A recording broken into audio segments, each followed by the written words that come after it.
बात जुर्म से जूझते आवाम की हो या फिर समाज में बढ़ते क्राइम ग्राफ की, अपराध की हर सूरत के पीछे छिपा होता है कोई ना कोई गुनाहगार। नमस्कार, आपके साथ मैं हूं सोनाली सिंह। तफ्तीश की राह में आने वाली हर कड़ी सुराग बनकर पहुंचाती है गुनाहगारों को सलाखों के पीछे। आप बनी रहिए हमारे साथ, क्योंकि हर जुर्म के खिलाफ हमारी तफ्तीश लगातार जारी है।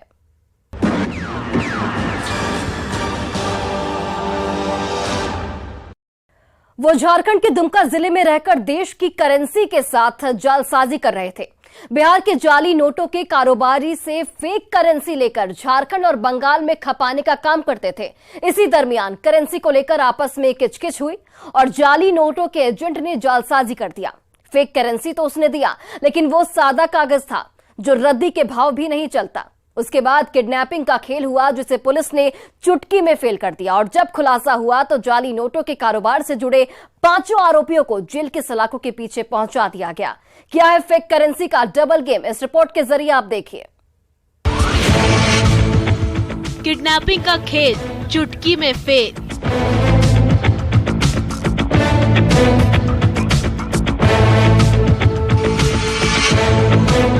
अगवा युवक समेत 5 पहुंच गए जेल।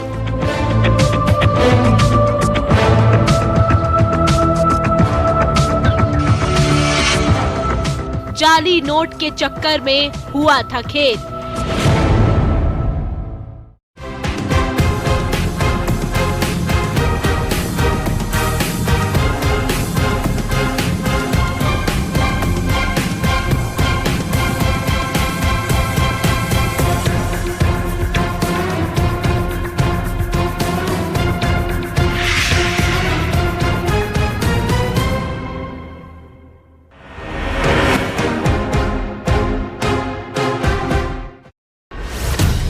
यही वो तारीख है जिस दिन दुमका के रहने वाले 2 युवकों का कुछ लोगों ने गोड्डा में अपहरण कर लिया था। जिन 2 लोगों का अपहरण हुआ था, वो दोनों युवक पुलिस की कस्टडी में दिख रहे हैं। हाथों में हथकड़ी और चेहरे पर नकाब लिए दुमका पुलिस की कस्टडी में दिख रहे इन 5 आरोपियों में 2 युवक ऐसे हैं जिन्हें किडनैप किया गया था, जिसमें दुमका जिले के नगर थाना क्षेत्र के प्रशांत कुमार झा और मुफस्सिल थाना क्षेत्र के हरना कुंडी निवासी विकास कुमार शामिल हैं। जिसके बाद पीड़ित प्रशांत की पत्नी सरिता झा ने नगर थाने पहुंचकर पति के अपहरण और 12 लाख रुपए फिरौती मांगने का आरोप लगाते हुए लिखित शिकायत दर्ज कराई थी, जिसे आधार बनाते हुए पुलिस ने तफ्तीश शुरू कर दी और दिमाग का घोड़ा दौड़ाते हुए पुलिस फिरौती के लिए आए कॉल के फोन नंबर के आधार पर जांच शुरू की तो पता चला कि कॉल गोड्डा से आया था। उसके बाद पुलिस की एक टीम गोड्डा पहुंची और पथरगामा थाना क्षेत्र से दोनों अगवा युवकों को अपहरणकर्ताओं के चंगुल से रिहा कर ली। उसके बाद जब पुलिस ने दोनों से किडनैपिंग के पीछे की कहानी जानने की कोशिश की तो हैरान करने वाला सच सामने आया। वो सच था जाली नोटों का कारोबार। फेक करेंसी के धंधे की वजह से दोनों का अपहरण हुआ था। अब आप सोच रहे होंगे कि जिन 2 युवकों का अपहरण हुआ था, पुलिस उन्हें क्यों गिरफ्तार की है, तो उसके पीछे की भी कहानी हम आपको बताएंगे, जिसका कनेक्शन पड़ोसी राज्य बिहार से भी है। लेकिन उससे पहले पुलिस ने खुलासे पर जो कुछ कहा है उसे सुन लीजिए और समझ लीजिए। जिनका जो है किडनैपिंग हुआ था, जो रॉन्गफुल कन्फाइनमेंट हुआ था, उनके द्वारा भी जो बयान दिया गया, जिसके तहत जो है कि कार्रवाई और की गई, जिससे पता चला कि ये सभी व्यक्ति जाली नोटों के कारोबार में संलिप्त थे और ये बाहर से जाली नोट लाते थे और यहाँ पर वो सर्कुलेट करते थे। और इसमें कुछ ये बरामद भी की गई है एविडेंस, जिसके तहत इनको अपहृत ये किडनैपिंग एवं जाली नोट का कारोबार करने में आगे फॉरवर्ड किया।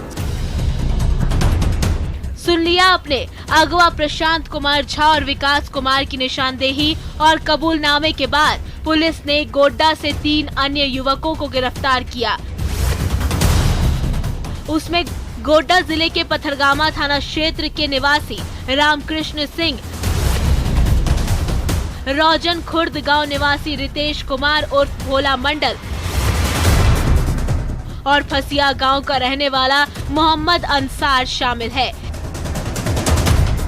इससे पहले पुलिस ने अपहृत प्रशांत कुमार झा और विकास कुमार को रिहा कराने के बाद गिरफ्तार किया था। जब पुलिस ने सभी की तलाशी ली तो 500 रुपए की 3 फेक करेंसी और 200 रुपए का एक जाली नोट मिला। साथ ही 5 आरोपियों के मोबाइल फोन को भी पुलिस ने जब्त किया है। जब पुलिस ने सभी से पूछताछ शुरू की तो पता चला कि प्रशांत पहले भी जाली नोट के कारोबार में जेल की हवा खा चुका है। विकास प्रशांत का दोस्त है। दोनों बिहार के जमुई के रहने वाले किसी व्यक्ति के साथ मिलकर जाली नोटों का कारोबार करते थे। बिहार से जाली नोट लाकर झारखंड और बंगाल में खपाने का काम करते थे, लेकिन प्रशांत के पास पैसा नहीं था। इसलिए प्रशांत और विकास ने गोड्डा के रहने वाले 3 युवकों को अपने इस धंधे में शामिल किया और जमुई वाले एजेंट से संपर्क कर 33 लाख जाली नोट देने की डील डन की, जिसके एवज में करीब 12 लाख असली रुपए देने थे, जिसमें गिरफ्तार एक धंधेबाज ने 4,80,000 और दूसरे ने 6,20,000 जाली नोटों के लिए विकास और प्रशांत के जरिए जमुई के एजेंट को दिया, जिसके बाद जमुई के व्यक्ति ने 33 लाख रुपए का जाली नोट दिया, लेकिन वो उस्ताद निकला। उसने जाली में भी जालसाजी कर दी और 33 लाख के जाली नोट के बंडल में नीचे पूरा सादा कागज रखकर तीनों को डिलीवर कर दिया। जब तीनों ने बैग खोलकर पूरी फेक करेंसी चेक की तो होश फाख्ता हो गए, क्योंकि उसमें नीचे सादा कागज रखा हुआ था। उसके बाद रामकृष्ण सिंह, रितेश कुमार उर्फ भोला मंडल और मोहम्मद अंसार ने प्रशांत कुमार झा और उसके दोस्त विकास को गोड्डा बुलाया और अगवा कर लिया और 12 लाख रुपए की फिरौती की मांग की, जिसे पुलिस ने चुटकी में फेल कर दिया और जाली नोटों के कारोबार में शामिल सभी 5 को गिरफ्तार कर जेल की सेल में पहुंचा दिया। पूर्व में भी ये व्यक्ति जेल जा चुका है इसी तरह के कांड में, और इनका आपराधिक इतिहास भी था और इनके द्वारा स्वीकार भी किया गया है और कुछ एविडेंस भी हम लोग को इनके खिलाफ मिला। सभी जैसे बताया कि इंटर डिस्ट्रिक्ट एक गैंग था, जिसके अंतर्गत बाहर जो है कि दूसरे राज्य से भी जाली नोट यहाँ पर खपत किया जाता था और ये व्यक्ति भी उसी जो है कि गैंग में सम्मिलित था और ये एक तरह से ट्रांसपोर्टिंग और जो भी जाली नोट खरीदने का काम ये करता था, जिसमें कि बंगाल, बिहार इस क्षेत्र में भी वो आया जाया करता। अब सवाल ये है कि बिहार में वो कौन है जो जाली नोटों का कारोबार करता है? फेक करेंसी के सिंडिकेट में कौन कौन लोग शामिल हैं? क्या पुलिस जमुई के शख्स को गिरफ्तार करेगी? गिरफ्तार 5 आरोपियों ने क्या कुछ बताया है? बिहार, झारखंड और बंगाल तक जाल फैलाने में कौन कौन शामिल है? क्या पुलिस जाली नोटों के सिंडिकेट को जड़ से खत्म कर पाएगी? ये वो तमाम सवाल हैं जिसके जवाब पुलिस को देने होंगे और तलाशने होंगे, क्योंकि जाली नोटों से जुड़े धंधेबाज देश की करेंसी से जालसाजी कर रहे हैं और आर्थिक तौर पर चोट कर रहे हैं, जिसका सीधा असर अर्थव्यवस्था पर पड़ता है। ऐसे में देखने वाली बात ये होगी कि झारखंड पुलिस आगे क्या कदम उठाती है या 5 की गिरफ्तारी तक ही अपनी तफ्तीश रखती है। न्यूज़ 18 के लिए दुमका से नितेश कुमार के साथ ब्यूरो रिपोर्ट। 5 साल का दिलजीत 17 जनवरी की शाम अपने घर पर खेल रहा था, लेकिन वो अचानक से गायब हो गया। जब देर शाम तक वो घर वापस नहीं लौटा तो परिजनों की बेचैनी बढ़ने लगी। घर वाले आसपास के इलाके में ढूंढने लगे, लेकिन उसका कोई सुराग नहीं मिला। रात के करीब 10 बजे पड़ोसी ने कहा कि दिलजीत की लाश मेरे घर के छत पर पड़ी है। इतना सुनते ही परिजन आनन फानन में छत पर गए। वहां दिखा कि मासूम दिलजीत खून से लथपथ पड़ा है, जो लाश बन चुका है। उसके बाद क्या, घर में चीख पुकार और चित्कार की आवाजें गूंजने लगी और तफ्तीश शुरू हो गई। अब सवाल यहां पर यह है कि मासूम का कातिल आखिर कौन है, क्योंकि मर्डर एक साजिश के तहत हुआ है। इस रिपोर्ट को आप देखिए। मासूम की हत्या से पसरा मातम, अपराधियों ने दिलजीत का रेता गला, पड़ोसी के छत पर मिली लाश।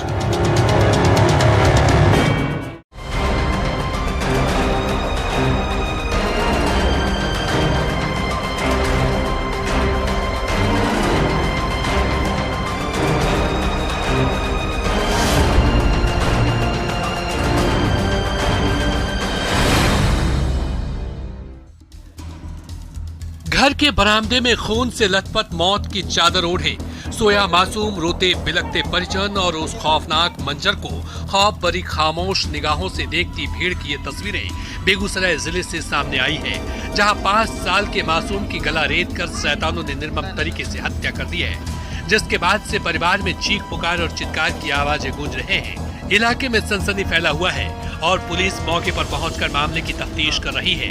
जिस 5 साल के बच्चे की हत्या हुई उसका नाम दिलजीत कुमार है। बताया जाता है कि दिलजीत की लाश पड़ोसी के छत से बरामद हुई है, जिससे आशंका ये जताई जा रही है कि कहीं पड़ोसी ने ही हत्या की पटकथा लिखी होगी, जो कई सवाल भी खड़े कर रहा है। सवाल ये है कि क्या मासूम की हत्या पड़ोसी ने की है? क्या पड़ोसी और मृतक के परिवार के बीच कोई दुश्मनी थी? अगर नहीं तो दिलजीत की लाश पड़ोसी के छत पर कैसे पहुंची? दिलजीत का कातिल कौन है?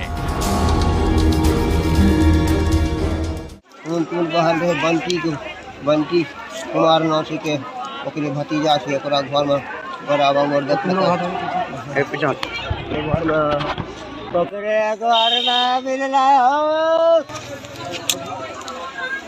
क्या नाम था बच्चा का? बच्चा का शिवम कुमार।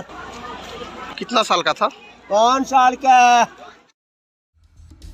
हत्या की इस खौफनाक वारदात के बारे में बताया जाता है कि डंडारी थाना क्षेत्र के डंडारी वार्ड नंबर 6 के रहने वाले घनश्याम शाह का बेटा दिलजीत उर्फ शिवम 17 जनवरी की शाम से घर से लापता था। जब वह देर शाम तक घर नहीं पहुंचा तो परिजनों की बेचैनी बढ़ने लगी। घर वाले आसपास के इलाके में दिलजीत की तलाश करने लगे, लेकिन उसका कोई सुराग नहीं मिला। थक हार कर परिजन घर वापस लौट आए और उसके बाद पड़ोसी के घर और छत की तलाशी लेने की ये सोच कर कि खेलते खेलते बच्चा। इसी दरमियान पड़ोसी के छत पर मासूम दिलजीत की खून से लथपथ लाश मिली, जिसे देखते ही परिजनों के पांव तले जमीन खिसक गई और चीखने चिल्लाने की आवाज गूंजने लगी। देखते देखते लोगों की भीड़ जुट गई और परिजन पड़ोसी पर आपसी विवाद और जमीन विवाद में हत्या का आरोप लगाने लगे। हो गया बच्चा, सगर खोजा गया, हर जगह अनाउंसमेंट किया गया, कुछ भी पता नहीं चला। उसके बाद हम रात में आए यहाँ पे इनके घर पर, वीडियो बनाए और न्यूज़ में देने के लिए कैसे हुआ सब कुछ बताए। सगर खोजा गया, नहीं मिला। जब मैं 10-11 बजे रात को घर चला गया तो उनको बोल के गया था कि छतर पर चेक किए आप? वो बोले कि हाँ चेक चाक हो गए, कहूँ नहीं छा बेटा हमर जी पता है कोई चोरा है। तब जाके हम बोले अच्छा ठीक है, हम अपना फेसबुक पर डाले, हर जगह डाले, पता नहीं चला। सुबह हम उठे तो पता चला कि राम लगन के शाह के घर के ऊपर घेटी कटा हुआ बच्चा का मिला। शव मिलने के बाद जब पुलिस मौके पर पहुंची तो परिजनों से पूछताछ की। पूछताछ में पता चला कि जिस पड़ोसी की छत पर मासूम की लाश मिली है उससे कोई दुश्मनी नहीं थी, दूसरे पड़ोसी से थी और उसी ने हत्या के बाद शव को दूसरे पड़ोसी के छत पर रख दिया था ताकि वो पुलिस को गुमराह कर सके। घर में लाश मिला था, हाँ। उससे हमको कोई विवाद नहीं था। रहा कि शाम में 5 बजे बच्चा नहीं पता हुआ, सुबह में रात में खोजे पूरा नहीं मिला। रात में खोते खोते थक गए, रात भर फिर रोए हुए। सुबह में हमको 5 बजे, सुबह 6:30 बजे के बीच में हमको बच्चा एक दूसरे छत पर फेंका था। वो छत वाले ने बोला था जो हमें घर में हमने छत पर बच्चा को मार कर रखा। हम बेटा बेटा सिखाते गए, हमने भतीजा हम उठा के तब में खा। लेकिन ऐसा नहीं हुआ। पुलिस तफ्तीश करते हुए और हत्या के पीछे की एक एक कड़ी जोड़ते हुए आरोपी बंटी तक पहुंच गई और उसे दबोच ली। साथ ही साथ पुलिस ने एक अन्य आरोपी को भी हिरासत में ले ली है, जिसका नाम धनंजय है। पुलिस ने हत्या में इस्तेमाल धारदार हथियार को भी जब्त कर लिया है, जिससे मासूम दिलजीत उर्फ शिवम की हत्या हुई थी। जिसके घर में कत्ल हुआ था, बंटी नाम है। आरो बस उसी को अभी फिलहाल पकड़े हैं। 2 लड़का को पकड़े। हाँ, वहाँ 2 लड़का था। उसके बाद में कोई ज़्यादा बोल रहा था, प्रशासन सुना ज़्यादा इतना जानते हैं तो अभी चलो अंदर। उसका शायद धनंजय कि क्या नाम है, बगले का है, यादव है, धनंजय कि अभी गिरफ्तारी भी की गई है और पूछताछ की जा रही है। दृष्टिया जिस व्यक्ति को पुलिस अभी अपने हिरासत में पूछताछ के लिए ली है, उससे और जिस बच्चे की हत्या की गई उसके परिवार के बीच में आपसी विवाद था काफ़ी दिनों से। तो प्रथम दृष्टिया यही लग रहा है विवाद के कारण बच्चे की हत्या की गई है। एक खुरपी भी बरामद हुई है जिसमें खून लगा हुआ है और उसमें पूछने की कोशिश भी की गई है और भी कुछ एविडेंस है जो एफएसएल टीम के द्वारा हम लोग कलेक्ट करवा रहे हैं और आगे की कार्रवाई की जाए।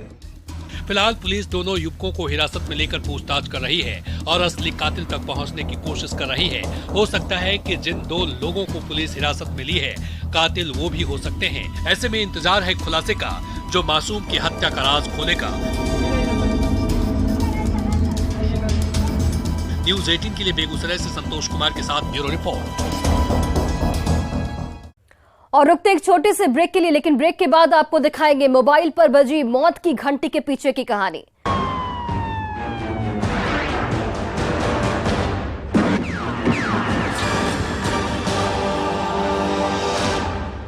$16 channels, 15 languages, 26 states, 1,200 plus reporters, 67 plus crore viewers. India's largest news network, News 18 Network.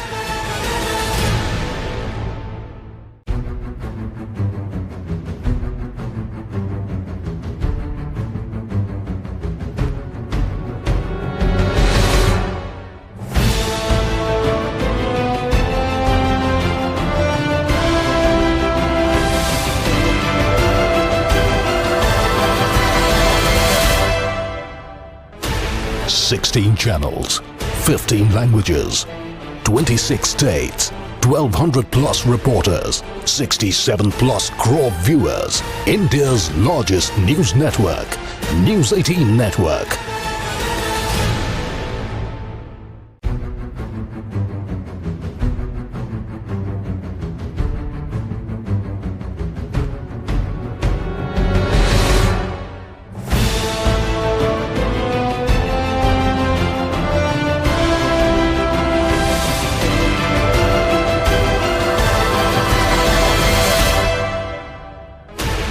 $16 channels, 15 languages, 26 states, 1,200 plus reporters, 67 plus crore viewers. India's largest news network, News 18 Network.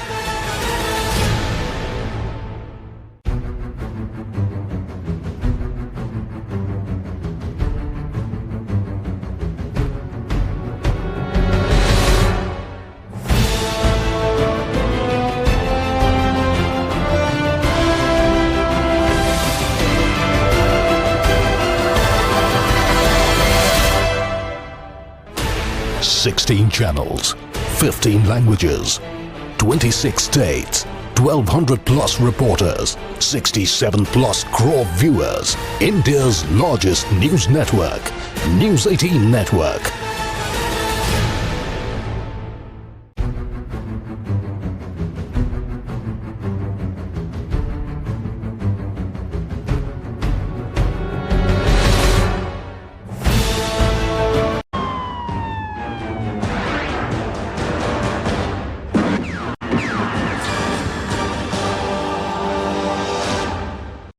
Break के बाद एक बार फिर से आप सभी का स्वागत है।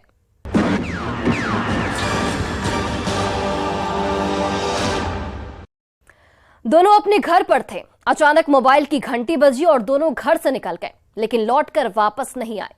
मोबाइल पर बजी घंटी मौत की घंटी थी, जिसे दोनों नहीं समझ पाए। 2 दिनों बाद दोनों की नदी किनारे झाड़ियों में लाश मिली। शरीर और चेहरे पर चोट के निशान मिले, जिसके बाद से परिवार में कोहराम मचा हुआ है और परिजन पुलिस पर लापरवाही का आरोप लगा रहे हैं। ऐसे में सवाल यह है कि मोबाइल पर बजी मौत की घंटी आखिर किसकी थी? डबल मर्डर का सच आखिर क्या है?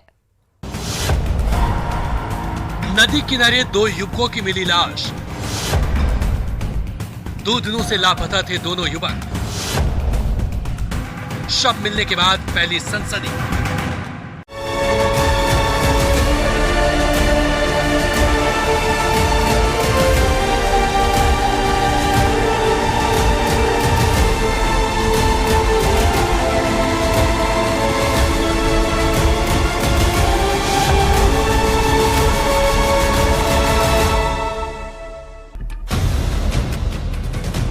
नालंदा जिले के सिलाब थाना इलाके के चंडी गांव के रहने वाले दो युवक अचानक घर से निकले तो फिर लौटकर वापस नहीं आए।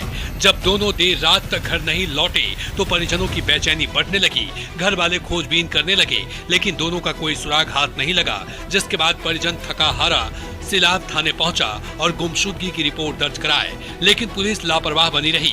गुमशुदगी की शिकायत पुलिस की क्राइम डायरी तक ही सिमटी रह गई, जिसका नतीजा ये हुआ कि 18 जनवरी को दोनों युवकों की नदी किनारे लाश मिली, जिसकी पहचान चंडी गांव निवासी स्वर्गीय ब्रजेश सिंह के पुत्र सौरभ कुमार और शालिग्राम के पुत्र चंद्रमणि कुमार के रूप में हुई है। जिसके बाद पुलिस मौके पर पहुंची और मामले की तफ्तीश में जुट गई, लेकिन पुलिस को कोई सुराग हाथ नहीं लगा। पता चला कि मैंने वो फ़ोन करके हमारा मैंने बहन के घर से उसको बुलाया, 10:30-11 के बीच के समथिन में ले गया और उसके बाद वहाँ घूर तापने के अथी में घूर तापेंगे फलना चिलना जो भी करना था। उसके बाद वहाँ से वो मतलब बोलता है कि हम वो दोनों लड़का चला गया, हम चलाए घर, वो लड़का बोला था। उसको हम हैंड ओवर करके दिए बड़ा बाबू को। बड़ा बाबू फिर उसको छोड़ दिए, बड़ा बाबू छोड़ दिए, बोले कि आप इस पर प्राथमिक दर्ज नहीं किए। हम बोले सर हम जब बोल रहे हैं तो कि यही लड़का है, उसके बावजूद आप उसको किसी छोड़ दिए। उनसे बात हुआ, कितना बार बोले उनसे, लेकिन फिर भी इस पर कोई कार्रवाई नहीं। हत्या की इस वारदात के बारे में बताया जाता है कि 15 जनवरी को छोटू कुमार नाम के युवक का मोबाइल फोन आया था। फोन आने के बाद दोनों युवक बिना कुछ बताए घर से चले गए और फिर लौटकर वापस घर नहीं आए। दोनों लापता हो गए। 18 जनवरी की सुबह परिजनों को फोन करके किसी ने बताया कि दोनों युवकों की लाश गांव के ही नदी किनारे झाड़ी में पड़ी है। शव मिलने की खबर सुनते ही परिजन मौके पर पहुंचे। इतने में हत्या की खबर पूरे गाँव में जंगल की आग की तरह फैल गई। देखते देखते लोगों की भीड़ जमा हो गई और परिवार में चीख पुकार और चित्कार की आवाजें गूंजने लगी। दोनों के शरीर और चेहरे पर चोट के निशान थे, जिसके बाद से परिजन पुलिस पर लापरवाही का आरोप लगा रहे हैं और कह रहे हैं कि छोटू ने ही हत्या की पूरी पटकथा लिखी है। आरोपी को पुलिस को सौंपने के बाद भी पुलिस आरोपी छोटू को बिना पूछताछ किए छोड़ दी।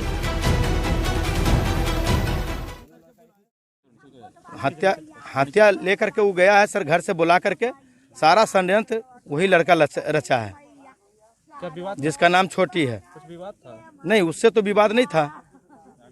4 दिन पहले वो फोन करके बुलाया और जहाँ ये घटना हुआ है मैंने जो गांजा उंजा का थी बता रहा है, वो सब वही लड़का सब बताएगा कि कैसे कैसे क्या किया है सेटिंग। कहाँ घटना हुई है? घटना ये पंचाने नदी में मतलब जो अथी हुआ है यहाँ। कौन इलाका? ये अथी में ना चंडी मऊ।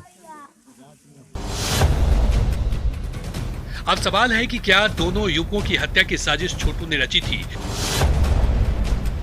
मृतक युवकों के मोबाइल पर किसका फोन आया था? दोनों बिना बताए अचानक कहां निकल गए थे? क्या गांजा को लेकर हुए विवाद में हत्या हुई है?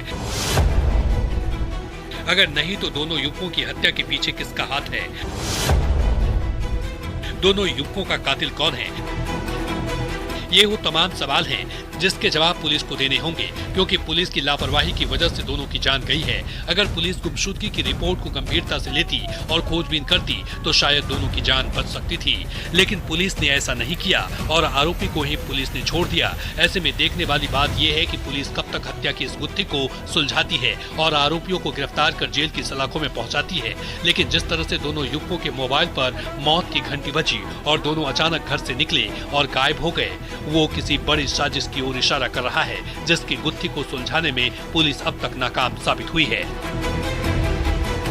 न्यूज़ 18 के लिए नालंदा से अभिषेक कुमार के साथ ब्यूरो रिपोर्ट। अपराधी चाहे लाख शातिर हो, तफ्तीश की दिशा अगर सही है तो बच नहीं सकता कोई गुनाहगार सलाखों के पीछे जाने से। तो पुलिस चाहे सोई हो, मुजरिम चाहे कोई हो, आप बने रहे हमारे साथ, क्योंकि हर जुर्म के खिलाफ हमारी तफ्तीश लगातार जारी है।